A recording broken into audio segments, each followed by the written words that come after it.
Hello and welcome to the channel. It's Andreas Bjorn coming to you today to bring you some advice to make the world a bit of a better place as gamers. You see, we all want the big flashy graphics, massive landscapes to explore, and plethoras of NPCs and weapons, side quests, and activities to interact with.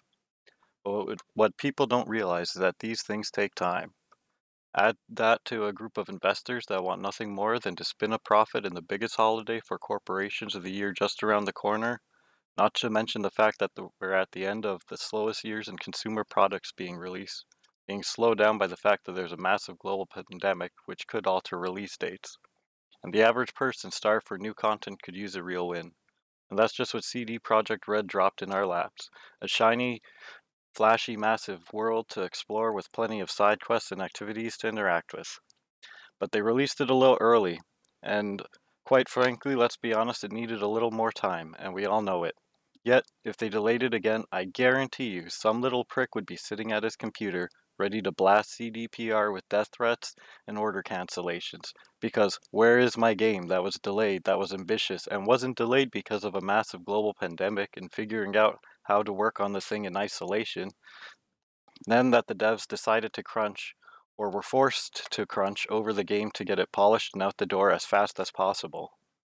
So avoiding death threats and any more delays, they decided, could have been forced by investors, but they released it into the wild, which, after a year of delay and bots scooping up consoles, you'd think would be a win for gamers and the devs. But now, instead of everyone winning, the devs who crunched on the game won't be receiving bonuses because of a low Metacritic score. Some little prick couldn't wait to get his hands on the game, and he got it day one on an old gen system because he couldn't get his hands on that either because of a global crisis and scuzzy scalpers collecting every piece of hardware they can do to inflate prices. So review bomb the game he did, and the developer's bonus was tied to that score.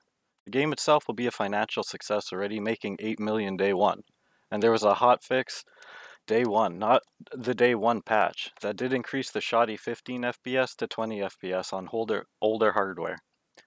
Let's be honest, everyone, it's a great game, and it needed more polish, and somehow, by review bombing the game, we just made the lives of those who worked on the game worse.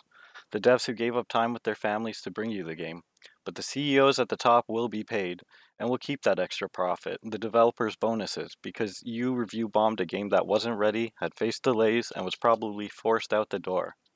When you compare this game to Skyrim and Fallout, I haven't played The Outer Worlds yet. It runs amazingly smooth on PC. The bugs are so few and far between for a game of this scope, and I would guarantee you with a little more time, it would and will be great on old gen hardware with patches.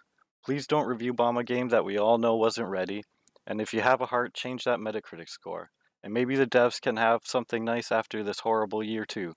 Like they have been working hard all year for us to deliver this game through crunch and a global pandemic.